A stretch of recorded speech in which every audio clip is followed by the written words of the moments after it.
Selamat datang, para penjelajah jiwa yang tak kenal lelah.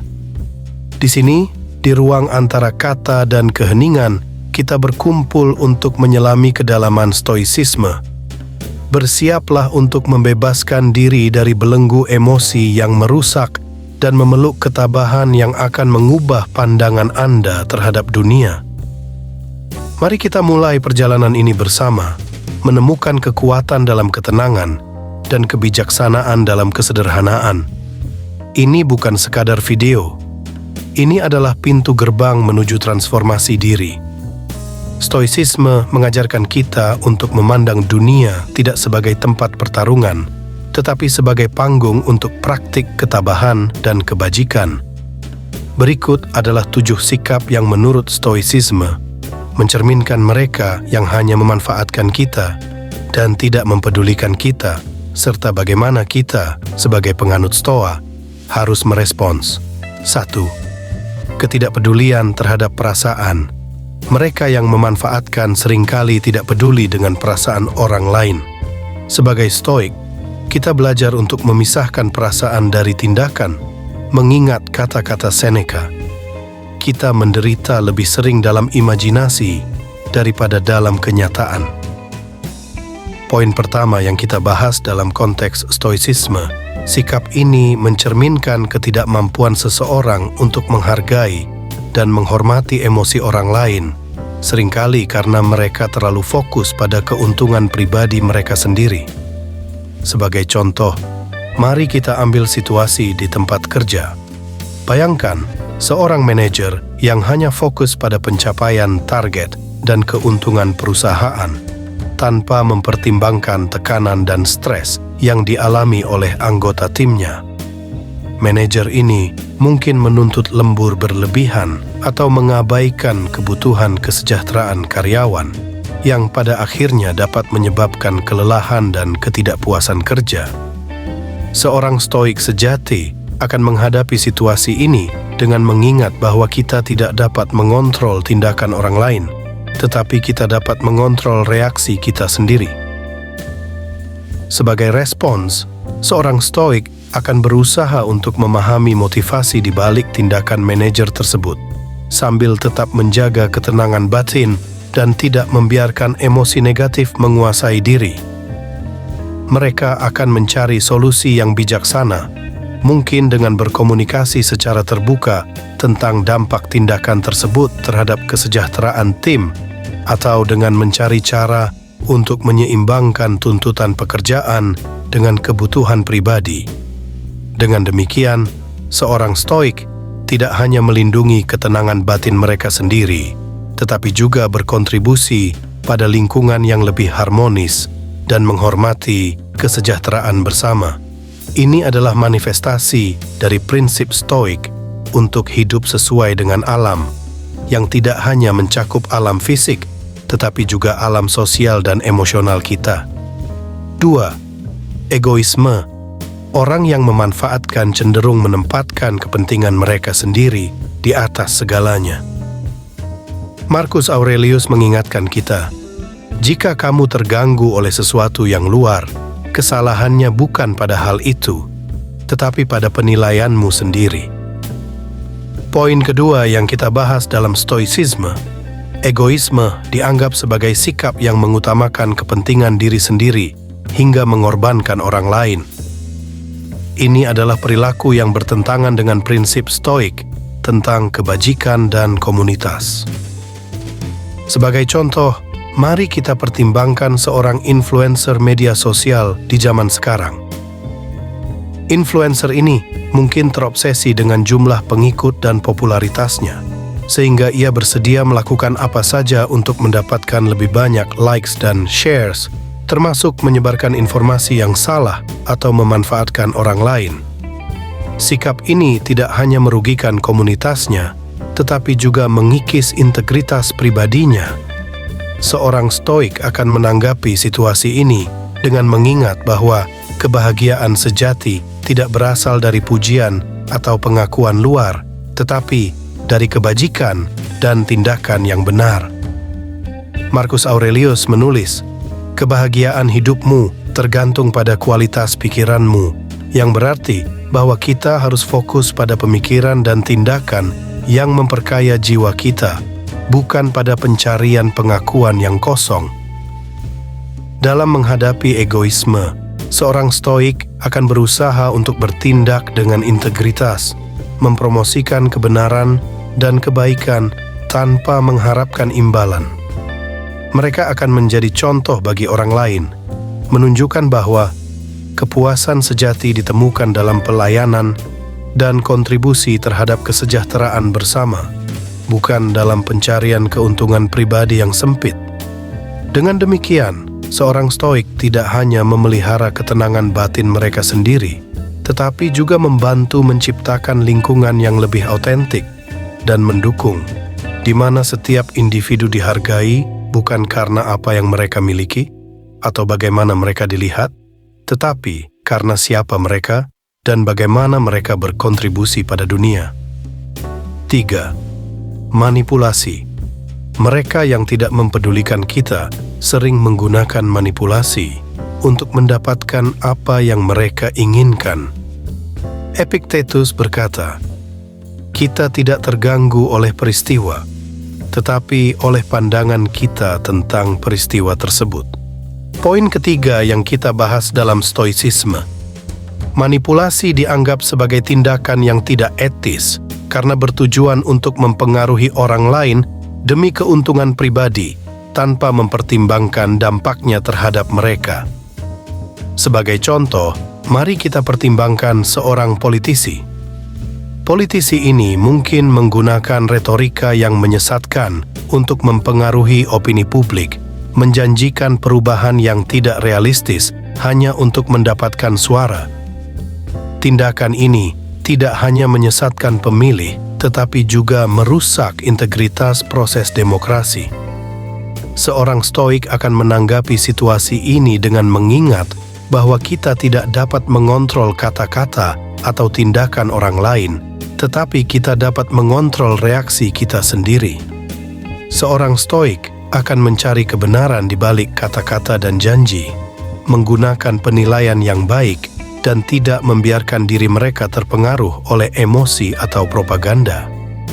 Dalam menghadapi manipulasi, seorang stoik akan berusaha untuk mempertahankan integritas pribadi, mengingat kata-kata Epictetus, "Jangan pernah menganggap dirimu telah berhasil jika kamu memperoleh sesuatu dengan mengorbankan kehormatan dan integritasmu."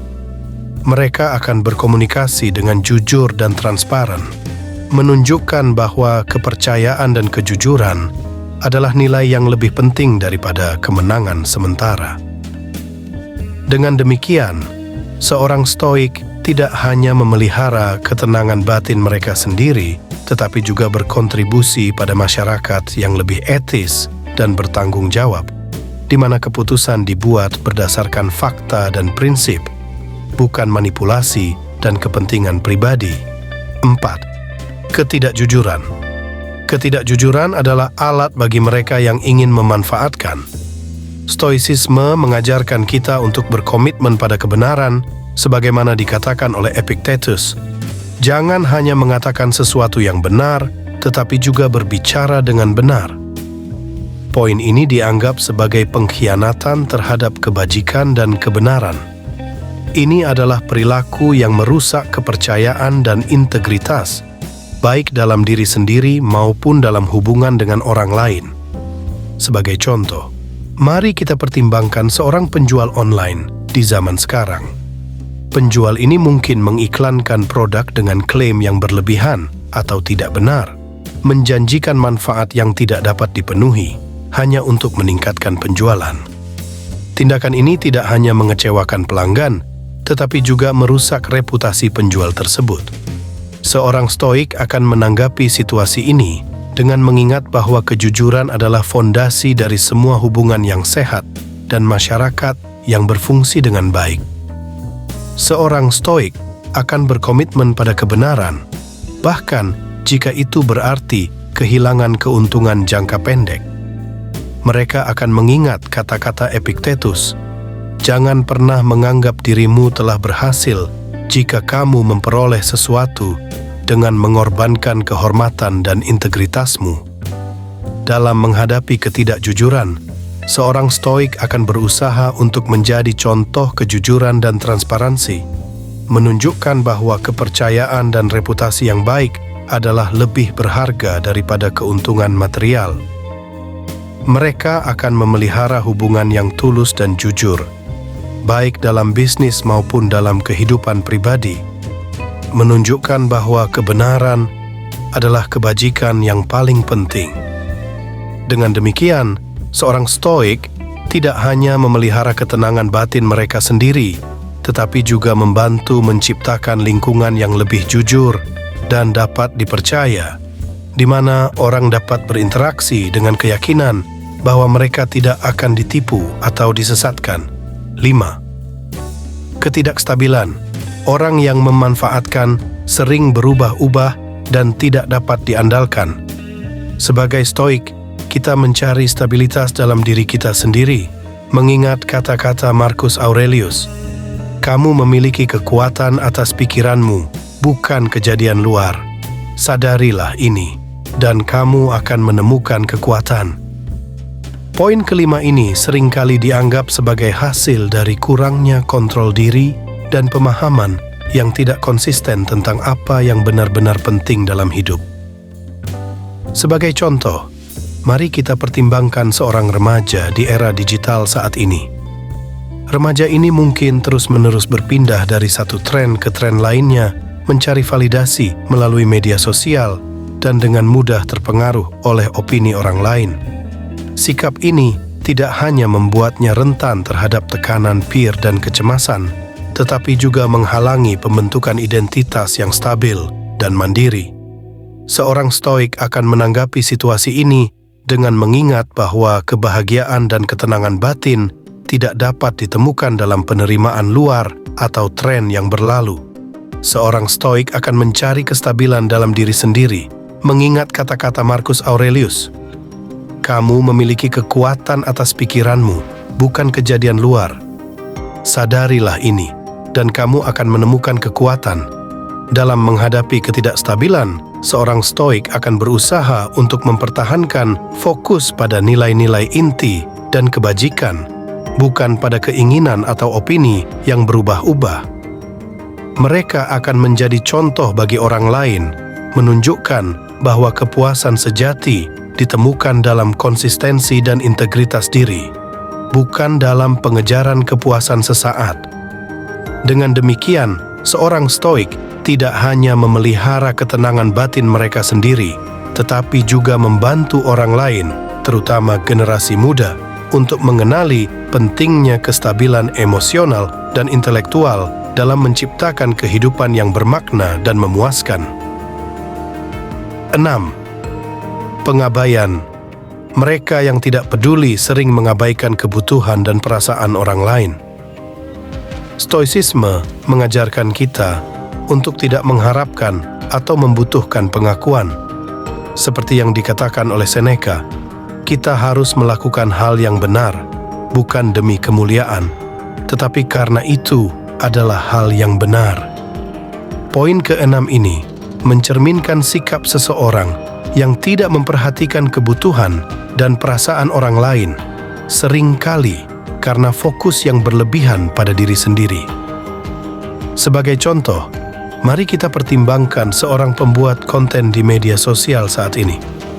Pembuat konten ini mungkin terobsesi dengan menciptakan citra diri yang sempurna online, hingga mengabaikan hubungan nyata dengan teman dan keluarga. Mereka mungkin menghabiskan waktu berjam-jam untuk mengedit foto atau merencanakan postingan berikutnya, sementara mengabaikan orang-orang yang membutuhkan perhatian atau dukungan mereka dalam kehidupan nyata. Seorang stoik akan menanggapi situasi ini dengan mengingat bahwa kebajikan dan hubungan manusia yang sehat lebih penting daripada citra diri yang dibuat-buat. Seorang stoik akan berusaha untuk hadir dan responsif terhadap orang-orang di sekitarnya, mengingat kata-kata Seneca, "Kita harus melakukan hal yang benar, bukan demi kemuliaan, tetapi karena itu adalah hal yang benar." Dalam menghadapi pengabaian, seorang stoik akan berusaha untuk menunjukkan empati dan perhatian, tidak hanya melalui kata-kata, tetapi juga melalui tindakan. Mereka akan menjadi contoh bagi orang lain, menunjukkan bahwa kepedulian dan dukungan nyata adalah lebih berharga daripada pengakuan online yang dangkal.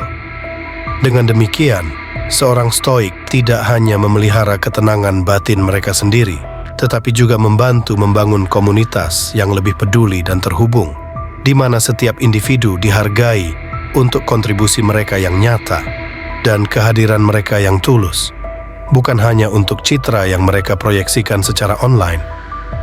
7. Kepentingan sempit. Orang yang memanfaatkan seringkali hanya melihat kepentingan jangka pendek. Stoicisme mengajarkan kita untuk melihat gambaran yang lebih besar, seperti yang dikatakan oleh Marcus Aurelius. Pikirkan dirimu sebagai bagian dari seluruh, seperti anggota dari satu tubuh. Poin ini seringkali dianggap sebagai tanda kurangnya pemahaman tentang prinsip-prinsip universal dan kebaikan yang lebih besar.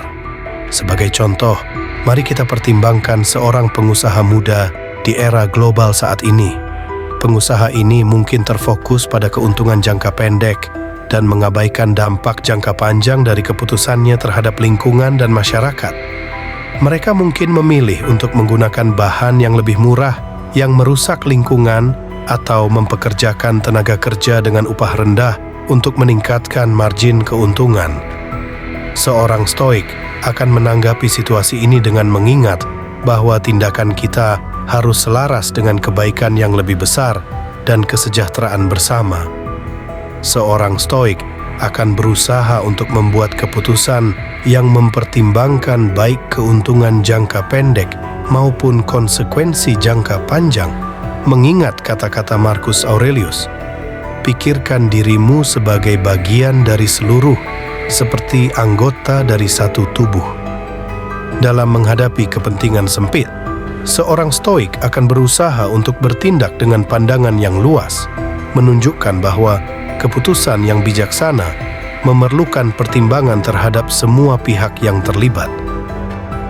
Mereka akan menjadi contoh bagi orang lain, menunjukkan bahwa keberhasilan sejati tidak diukur oleh kekayaan atau status, tetapi oleh kontribusi kita terhadap kesejahteraan bersama dan keberlanjutan lingkungan.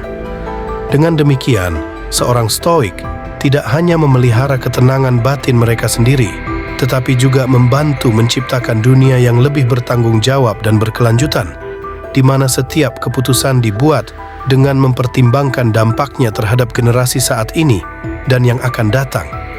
Dalam menghadapi sikap-sikap ini, kita harus mengingat bahwa kekuatan kita terletak pada kemampuan untuk mempertahankan ketenangan batin, untuk merespons dengan kebajikan daripada emosi yang merusak. Kita harus berusaha menjadi seperti batu karang yang ombak terus-menerus menghantamnya, namun tetap teguh dan tidak tergerus. Dengan demikian, kita akan menemukan kedamaian dalam diri kita sendiri, dan mungkin dengan contoh kita menginspirasi orang lain untuk menemukan kekuatan dalam ketabahan dan kebajikan.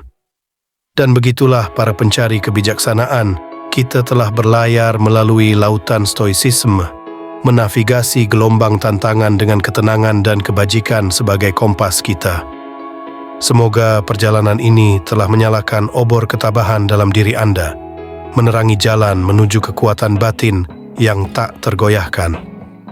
Ingatlah selalu, dalam setiap ujian ada pelajaran, dalam setiap kesulitan ada kesempatan untuk tumbuh. Teruslah berjalan dengan keberanian dan integritas, dan biarkan jejak langkah Anda menjadi inspirasi bagi mereka yang mengikuti. Sampai kita bertemu lagi, tetaplah teguh, tetaplah bijaksana, dan yang terpenting, tetaplah stoik.